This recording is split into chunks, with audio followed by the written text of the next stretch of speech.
Alright gang, we're going to spend a little bit of time learning some basics about how to teach with film. The first thing I'd like you to do is just take a couple of minutes and respond to the question here on the slide, whether or not you think Hollywood can actually teach us something about history, literature.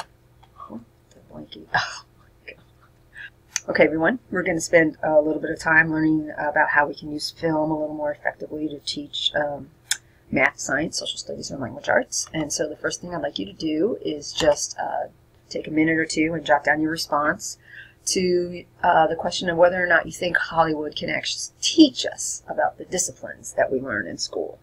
So you've got about a minute and a half.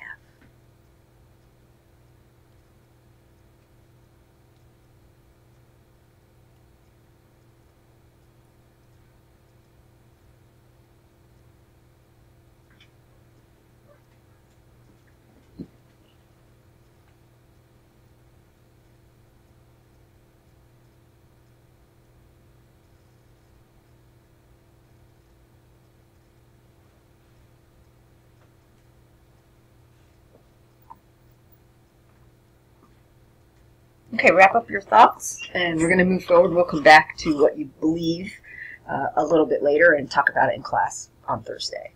First, we're going to think about what are some of the benefits of teaching with film. So most of us immediately recognize that students enjoy watching films, at least certain films. But yes, student interest is a really powerful motivator for using film. If we can get them interested, perhaps they'll learn a little more. But another thing that film is able to do is not only engage students' brains, if you will, but also their emotions. So using film taps into both cognitive domain and the affective domain at the same time. Kids can get caught up in the narrative of the story and along the way, without even realizing it, learn some social studies, science, or math concepts.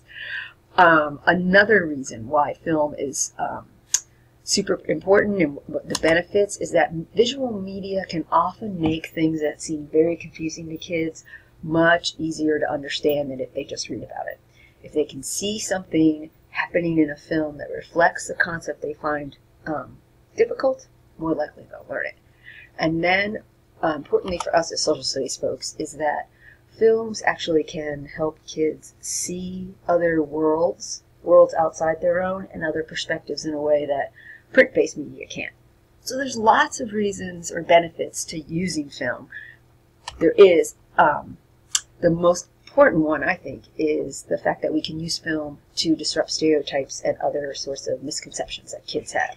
And I know we mentioned this earlier when we were talking about using images, but here again I just want to reinforce that that this is really one of our goals as social studies teachers, so we want to make sure we use films, but also we want to make sure we use them effectively. The biggest challenge, what do you think it is? It's the kids. It's what scholars call passive viewing. The biggest challenge is passive viewing. If the kids are watching your film like this, that you're showing or trying to engage them in, they're not going to be learning much of anything. So what we need to do is learn how to use film effectively. So I'd like you to just take a minute or two. There's 4 statements on your note-taking guide, an anticipation guide. And I'd like you to just note whether you agree or disagree. If you think these methods would enhance students' learning. I'll give you a couple minutes.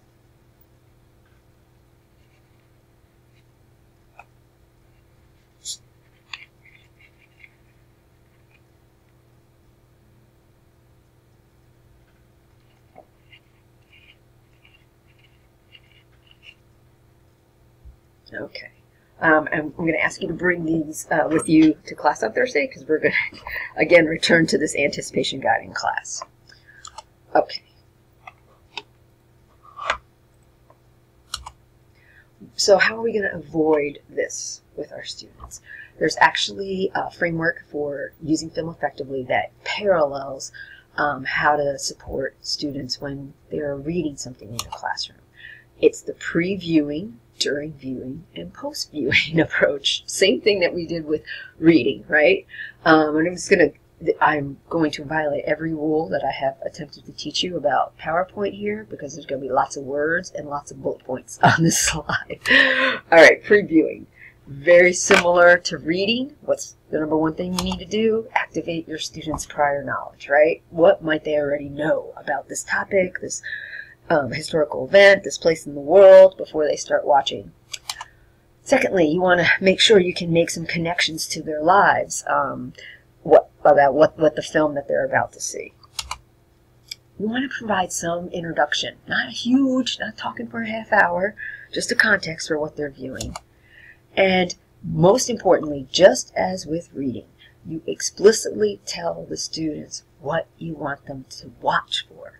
While you are watching this film, you should be X, Y, Z, whatever it is. But you need to tell them, just like with reading, so they know where to focus their efforts. And if there might be something that might be difficult for them to understand, you usually want to give them a preview of that. While they're watching that film, what you want to do is pause it and ask students to discuss or write something about the scene they just saw, the concept that was just explained, whatever it is. You do not, under any circumstances, have your students write while the film is rolling, if you will. That defeats the purpose. And the other thing you want to do is make sure you prepare questions in advance if you're going to pause and have a discussion. Making up questions off the top of your head is pretty ineffective, and also you're not going to be assured of targeting the things that you want to focus on if you don't plan questions in advance. And then finally, when they're done, what do you think they're going to do?